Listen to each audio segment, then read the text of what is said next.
ఓం శ్రీ గణేశాయ నమః. మాలాధారణం ఛానల్ ప్రేక్షకులకు స్వాగతం. ఈరోజు మనం శ్రీ పరాభవనామ సంవత్సరంలో వృశ్చిక రాశి వారికి గ్రహగతులు ఎలా ఉన్నాయి, వారు ఎలాంటి ఫలితాలు పొందబోతున్నారు అనే విషయాలను వివరంగా తెలుసుకుందాం. వృశ్చిక రాశి వారికి శ్రీ పరాభవనామ సంవత్సర శుభాకాంక్షలు. విశాఖ 4వ పాదం, అనురాధ 1, 2, 3, 4 పాదాలు, జ్యేష్ఠ 1, 2, 3, 4 పాదాలలో జన్మించిన వారు వృశ్చిక రాశి వారు అవుతారు.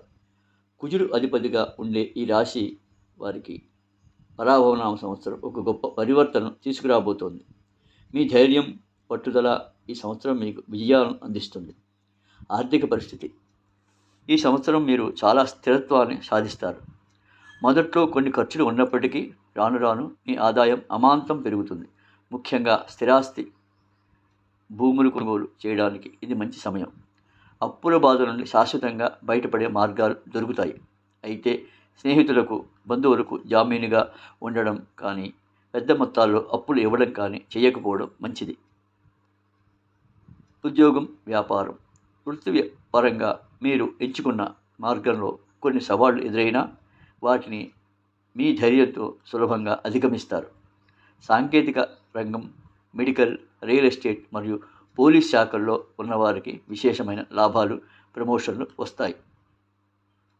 వ్యాపారస్తులకు శ్రమకు తగ్గ ఫలితాన్ని పొందుతారు. కొన్ని పాత కాంట్రాక్టులు మళ్ళీ పునరుద్ధరింపబడతాయి. కోర్టు కేసులు మీకు అనుకూలంగా పరిష్కారం అవుతాయి.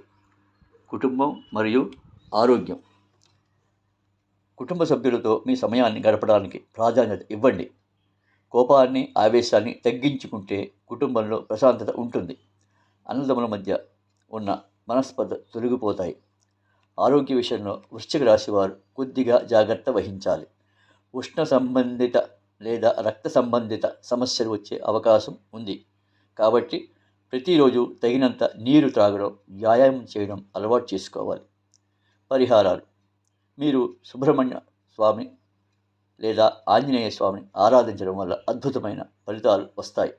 ప్రతి మంగళవారం ఆంజనేయ స్వామి గుడిలో సింధూరం సమర్పించడం, కందులు దానం చేయడం వలన గ్రహదోషాలు తొలగిపోతాయి. అంతా మంచిగా జరుగుతుంది. సుబ్రహ్మణ్య అష్టకం పారాయణం చేయడం కూడా చాలా శ్రేయస్కరం. స్వామియే శరణమయ్యప్ప.